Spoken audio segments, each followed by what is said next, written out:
Então vem o segundo ponto, que é a renovação e esta unidade que é tão falada entre nós.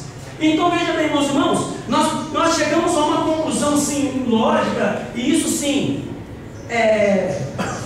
para nós é fundamental compreendermos isso, que a identidade da renovação carismática católica é perpetuar a graça de Pentecostes. A identidade nossa como diocese, arquidiocese, é fazer com que aquele acontecimento de Atos, que aconteceu em Atos 2, ele se perpetue. Em que sentido? Que ele continue acontecendo na vida das pessoas.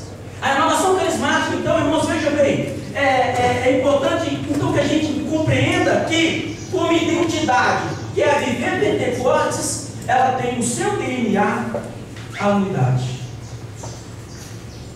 Está no DNA da renovação carismática, ali no surgimento dela. Não tem como nós tirarmos, não tem como separarmos o quê? Não tem como se entendermos a renovação carismática católica como a unidade como um dos seus pilares de sustentação, de sobrevivência, bem como de propagação, né, como um movimento. Não tem como a gente não tocar nesse assunto. Não tem como ignorar esse assunto.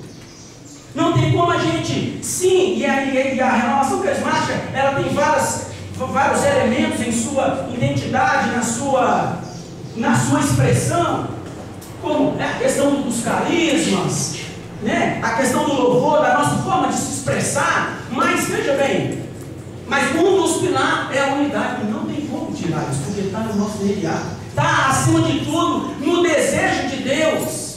Então veja bem, irmãos, então nós percebemos que essa unidade que faz parte da experiência de Pentecostes, ela está também em nós. Quando nós dizemos, ela precisa ser alimentada em nós. Quando nós dizemos, vem Espírito Santo e me batiza, meu irmão, é preciso, veja bem, e isso é claro e evidente para nós. Deus quer, ao nos derramar o Espírito Santo, também que nós sejamos elo de unidade.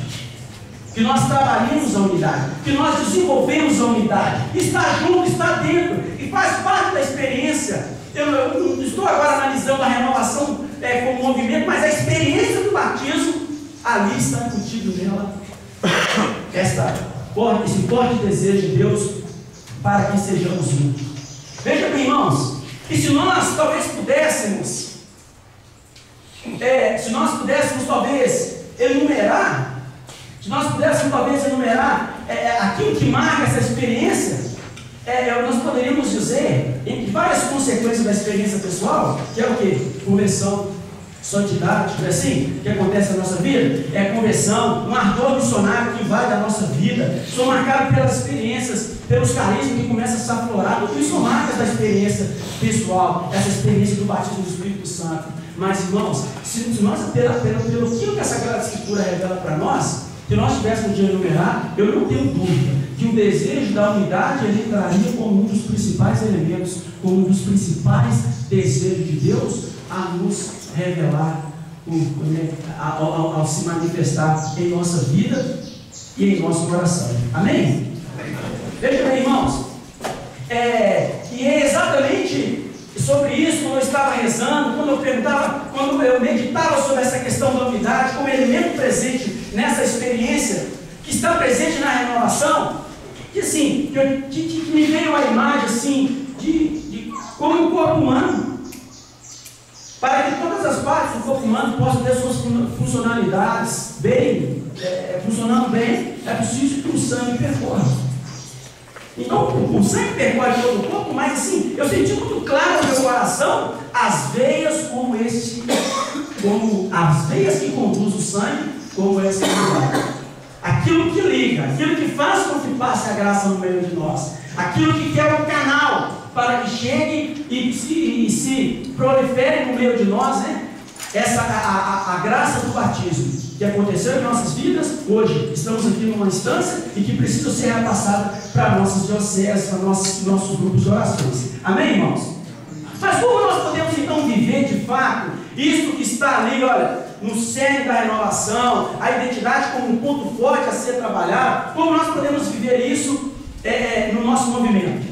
E assim, o primeiro desafio que eu vejo é conseguir enxergar a renovação carismática além das instâncias e das hierarquias. Eu vejo como um primeiro ponto, assim, sabe, irmão? E isso que eu estou dizendo para vocês é baseado nas nossas experiências que a gente tem vivido, eu acredito que vocês também. Mas veja bem, irmãos, se policiar para enxergarmos a renovação além das instâncias, além das hierarquias delas. Veja bem, e quando nós conseguimos enxergar ela além disso, além das instâncias, além das hierarquias, dessa forma nós podemos tomar algumas decisões diferenciadas. As nossas decisões poderão ser diferentes se nós conseguirmos enxergar além das hierarquias e além das instâncias da renovação carismática. Por que isso? Veja bem, esse dia recebi uma ligação, por exemplo, eu estou dizendo de uma forma prática, recebi uma ligação para que eu pudesse, dentro de uma determinada cidade, vai ter um encontro, e este encontro está bem em cima da hora, mas o pregador desse encontro que iria pregar não vai poder ir mais. Não vai poder ir mais, porque o pregador que iria fazer a pregação, ele não está assim, quem queria pregar neste encontro não está em unidade para a renovação carismática, e essa unidade sim é de pensamento, é de ação também. Esse pregador iria até mesmo dar formação para a liderança da renovação carismática atual em determinado lugar. Mas então eu recebi uma ligação dizendo assim: Zé, precisamos ajudar a cidade tal, por quê? Porque eles estão precisando do pregador, quem iria pregar não vai poder pregar mais, ou não vai. Eles entenderam desta forma, eles não sabiam que na verdade esta pessoa que iria pregar não está em unidade. E aí, então, ao receber esse convite, eu tentando arrumar um pregador, eu virei, foi até para o Rogério, eu estava conversando com o Rogério, eu falei: Rogério, mas na verdade, e ao conversar com o coordenador da cidade, eu percebi que o desejo dele era que a outra pessoa viesse. Não, mas aí, porque ele iria, mas aí não deu para vir, mas estava tudo resolvidinho, com os cartazes tudo pronto, mas agora que estava esse problema para resolver. E eu senti assim, que no fundo seria o seguinte: era melhor ter deixado ele vir, porque aí a gente ia ter um problema menos agora. E eu conversei com o Rogerinho, achei que a fala dele foi muito de Deus. Eu falei: Rogerinho, dá vontade de sair coordenador assim, irmão. Se você quiser trazer o outro, você pode trazer então. Vou te dar a opção da gente te ajudar a arrumar os pregadores, ou então você deixa o outro que iria pregar, então e resolve o seu problema. E quando eu falei com o Rogerinho, isso para mim foi muito profundo, ele falou assim: Zé Carlos, nós não podemos deixar as pessoas que iriam acabar com a renovação carismática. Nós temos que ir dentro daqui, ter a nossa disposição de trabalho e fazer o que tem que ser feito. Pensando em quê? Na renovação carismática. Não podemos deixar as pessoas chegarem e fazer na renovação aquilo que quer. Já que você quer sucatear, então sucateia então. Já que você quer conduzir dessa forma, então conduza. Evidentemente, nós não podemos impor nenhuma ação. Mas eu percebi nesta fala o que? Exatamente a prática de enxergar a renovação para além das instâncias. Ele é o coordenador tal lugar, então ele se vira. Não é ele que está organizando? Não é ele que é o coordenador? Olha, quando eu falo coordenador, estou institucionalizando. Não é ele que é o coordenador? Olha, eu enxergando as instâncias. Vocês entendem? Então eu poderia perguntar para essa pessoa assim: quem é o coordenador da pregação da sua cidade, da sua diocese? Procure ele para resolver para você, porque está perto de você. Eu poderia recorrer a isso também. Olha, isso é usado na instituição para resolver o problema. E quando ele me dizia isso, caiu no meu coração de uma forma extremamente clara. É verdade. Eu preciso amar a renovação e conseguir enxergá-la além daquilo que são as suas instituições e as suas hierarquias. Enxergar e ter ações positivas nesse sentido. E isso não significa, sabe o que isso significa? Que olha, vez que você não se depara com algumas situações assim, pessoas que ficam de braços cruzados nas nossas dioceses, esperando ser coordenador para fazer alguma coisa. Verdade ou mentira? Você não está assim, eu sim, cheio de pessoa boa lá em Itapira, que poderia arregaçar as mãos e ajudar, mas não ajuda. Por que não ajudam? Porque estão apegadas às estruturas. Não foi eu. Tem pessoas que não são eleitas nas dioceses, nas eleições diocesanas, e e desaparecem. Não é verdade, Michel? Já não conta que aquelas pessoas mais, sabe por quê? Só porque não foi eleito. E o pior, aqueles que não são eleitos e começam a envenenar os outros. Além de cruzar os braços, devagarzinho começa a jogar pedra no trabalho do outro. Tem isso lá na sua diocese, gente? Percebe? Então, veja assim, a pessoa é impressionante, a gente encontra, meus irmãos, é impressionante quantas pessoas boas tem na nossa diocese, as pessoas vão se apagando, vão sumindo.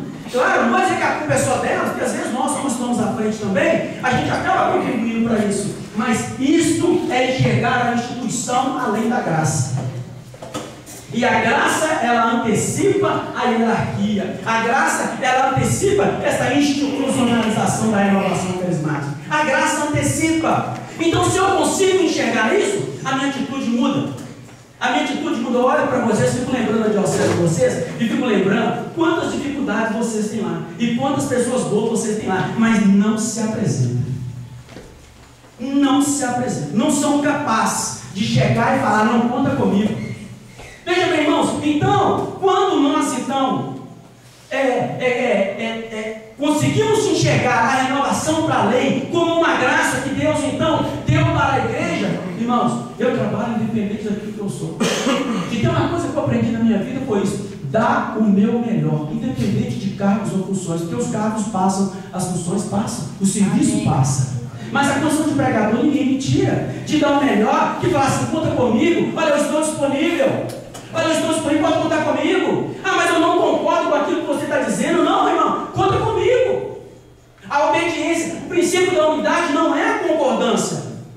É eu caminhar na diversidade porque eu acredito em algo maior. E isso o Espírito Santo pode nos dar. Então, meus irmãos, vejam bem, não dá para poder ficar esperado. Veja bem, isso tudo são ações que nos levam ao quê? Há um profundo amor pela renovação carismática católica. Agora eu tenho que ligar, veja bem se não é assim. As pessoas ficam de boca aberta nas suas dioceses, esperando vocês pôr os alimentos. Se vocês não põem, elas morrem de fome. É ou não é verdade? Evidentemente que a função nossa, sim, é um outro ponto, deixa eu enxergar a renovação para além das suas hierarquias. Por exemplo, conhecendo as estruturas da renovação carismática católica, conhecendo a sua estrutura como um todo. Sabe, assim, no que se refere às suas estruturas de coordenação, as instâncias, conhecendo também os projetos da renovação carismática católica. Gente, você acha que se homem deve falar alguma coisa comigo, ou se eu estiver na minha diocese, alguém precisa chegar para me falar que eu preciso me inteirar sobre o que está acontecendo na RCC Brasil, ou o que está acontecendo, o que a renovação está trazendo de emoção para os tempos de hoje? Não, eu como carismático, naquele que Deus colocou a graça, uma forma que eu tenho de amar a renovação é conhecendo ela.